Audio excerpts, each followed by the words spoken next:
Here's my answers for the three questions. For question number 1, which Filipino trait makes it difficult sometimes for professional teachers to function as one professional community? One Filipino trait that can make it difficult for professional teachers to function as one cohesive professional community is the concept of hiya, or shame.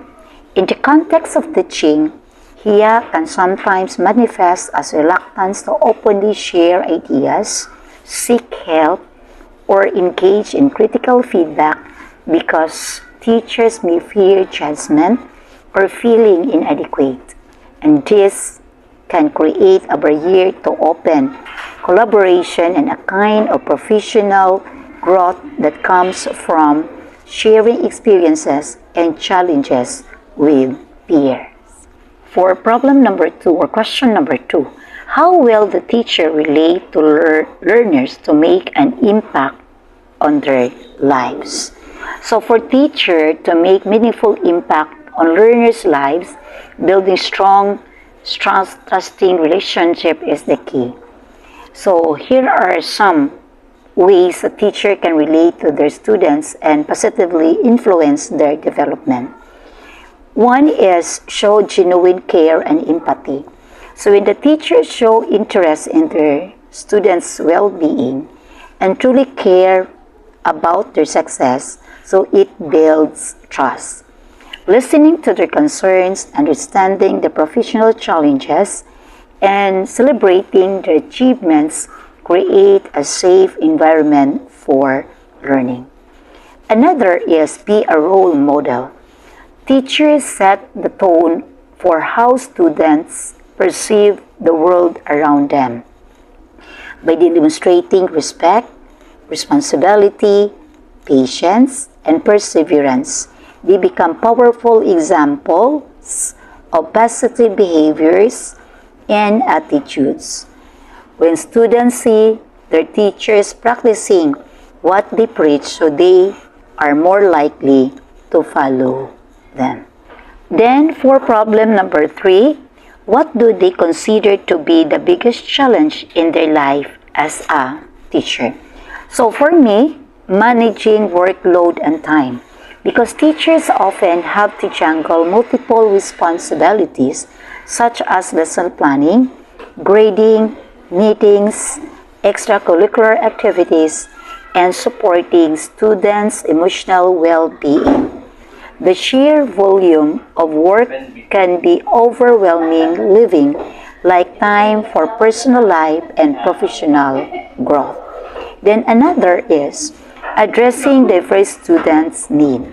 Students can come with varying level of ability, backgrounds, and learning styles. So a teacher's challenge is ensuring that every student receives the attention and support their needs accordingly. Then next will be dealing with unlimited resources.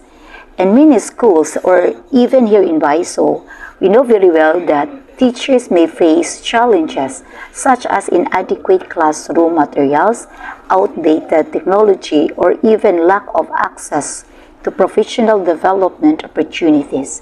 And this can make it harder for teachers to create engaging lessons and meet the needs of their students. Okay, I think that's all. Thank you. Hi, good afternoon. Sawadee ka. I'm Teacher Shake and I'm currently working here in the Kingdom of Thailand. One question is, or the first question says, which Filipino trait makes it difficult sometimes for professional teachers to function as one professional community? As an overview, Thailand is known for its number of Filipino teachers. Eventually, Filipinos created different communities in school, church, or just a mere hangout community. You know, when Filipinos gather together, or Filipinos love to gather together, so Filipinos here in Thailand have different communities. And you can just choose whichever community you want to be with or you want to hang out with. And among these communities, there's one trait that I've noticed. The tendency of having the crab mentality. We all know that crab mentality is somehow when one is being accomplished or one is, going up the ladder. Before us, we would feel threatened. We would feel like this is a competition. And this is one trait that I've noticed here abroad specifically. When one teacher is being praised, one teacher is given the due credit, or one teacher is, Thai people loves to compliment you when you do something great, when you do a great job. So some Filipino teachers are really, really good. Filipino teachers are known to be so passionate in work. They are known to go an extra mile when they do something at school, when they do lesson planning. The activities are so fun. The media is very innovative. It's very interactive. So Thai teachers, or the people in school that are locals, the Thai local teachers, they would love to give compliments. They would praise you. That being said, you would feel that you really accomplished something really, really great. And other teachers would find this or would view this as a competition. They would feel threatened. They would view this as, I want to do the same. I want to be praised the same, or I want to do more. And how this affect as the function of the community, as a professional community, is instead of working together as one, teachers work to compete with each other. They view the fellow teacher as a competitor. Like, I want to do a great job more than her. Like, observing what she can, I want to do better. So instead of working together, planning together, building something together, this divides the community because they want to do more than what the other teacher can. So this is one trait that I've noticed that eventually really did affect the professional community. So the second question says, how will the teacher relate to learners to make an impact on their lives? This is a very challenging thing to do. It may not be created, or it may not be included in your job description, but this is already part of your calling as a teacher. First of all, you need to know your students. For me as a teacher, that is the very first step. Not the lesson planning, not creating the activities, not planning your medias. Before everything, before all of that, you have to know your students. Part of that may be you have to know their talents, or what they like, what they are into currently, or most importantly, who they are at home. Not everything though, because family background, some things in that is a private matter. But the necessary information for you to be able to know them, because how they act at school could either be an effect of how they are at home, or they behave in opposite in school than how they behaved at home. So you have to know who they are at home. You need to communicate with their parents, with their family. You need to know only the necessary information. It may not be everything. Second, assess their knowledge and capabilities in a way that no one in the class is being looked down for not being able, or being praised more for being able. Sometimes a mistake for teachers is that we highlight only those who are good and those who are not. We need to make sure that we highlight all the potentials of all our students, whoever they may be, whatever they can do, or whatever they can't do. You need to be able to equally highlight and praise their potentials. If they did a great job, commend, like that. You don't have to make your students feel that someone is superior than them because they are better than them. Okay? You have to know this to be able to know how to cater to everyone fairly and equally. Additionally, for the question in number 2, when you know your students, you would eventually know what to target to get their attention, to get their trust, especially me that I'm teaching in nursery and kindergarten.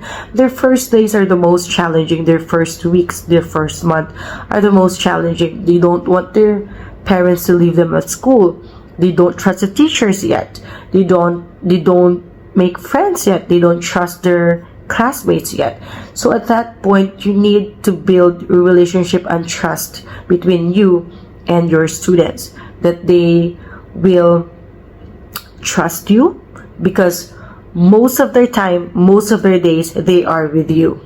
5 days in a week, they are with you. And so you need to be the second parents, as they said. You are the second parents of your students. And when you know who they are at home, what they want, you know what to target. And when you start to talk about what they want, they start to listen to you. And when you know who they are at home, you will understand them better. Okay, he behaves like this because he is like this at home. So how am I going to attend to him? How am I going to deal with him? That helps. Knowing the background really, really helps. Another thing, just for an example, there's just one new student. She likes Spider-Man, and I'm so glad that I also do like Spider-Man, and she likes soccer, which I also like. So when the first time, because we have a language barrier, so eventually we don't understand each other that much. So when her parents told me, teacher, she likes rather Spider-Man and soccer, I have a little bit knowledge of those things. So I started telling her, oh, you like Spidey? Did you know like this? So I kind of relate to the story of Spider-Man, and she started listening to me. And then eventually, although she talked in Thai, I was really glad that she opened up and she started talking to me. That's how I start building trust, starts in a relationship with my students, getting their attention first, and then relating to them, playing with them, and many things that you can do for you to be able to connect with them. And down to the last question, which is the number 3 question. It says, what do they consider to be the biggest challenge in their life as teachers? Okay, there are a lot, and I want to share with you mine as my experience here abroad. Okay, and this would somehow be related to my answers in the second question. As a nursery and kindergarten teacher here in Thailand, there's so much to do and learn, so much that you can imagine.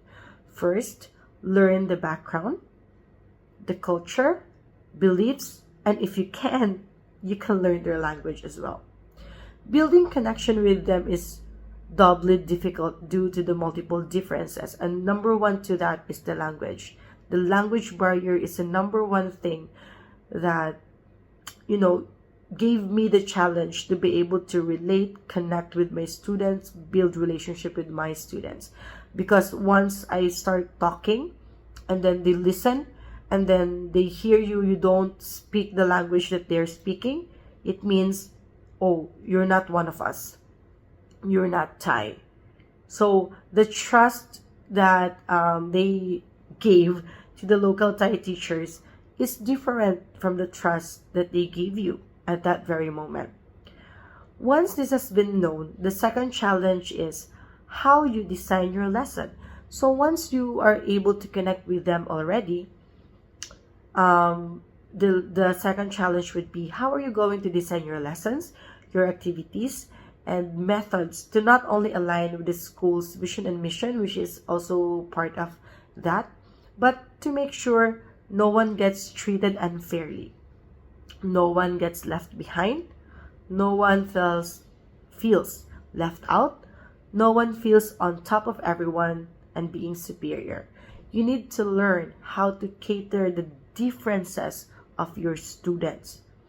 Your lesson designs, your lesson plans, your activities, your medias, everything must cater to the differences of your students, and that is really, really challenging, because in a class there is someone who learns quickly and someone who's not, someone who can learn through visual, someone can learn better through reading, someone can learn better through listening.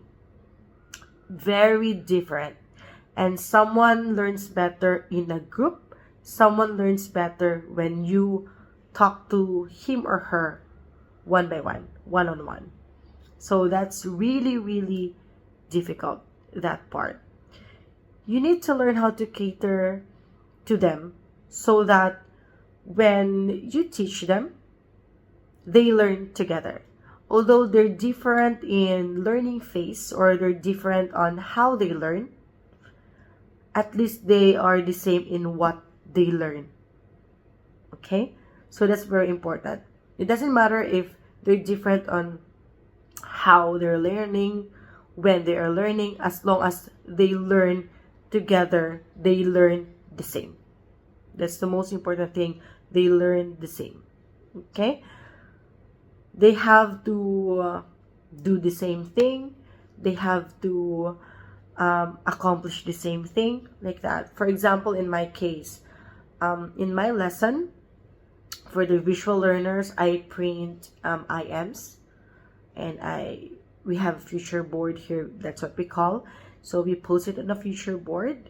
I paste it there, and I discuss. So for the visual learners, there are pictures, and for the readers, there are words. For example, an object, table. I make sure there's a label, table. Okay? So I already catered to the visual and the reader. Now, next to that is, after I teach in general for everyone. After that, I call them one by one, and they have to go to me. So I have to ask them question. Where is the, or what is this? What is this for? So that caters both those who learn better in a group and those who learn better when in one by one. So that's how I work on it. So that's the most challenging part for you, designing your lesson to be able to cater to everyone. And that's it. That's it for everything. And if you have other questions, you can just tell me. You can just message me anytime. And I'd be able to respond to you tonight because I'm not busy. Thank you.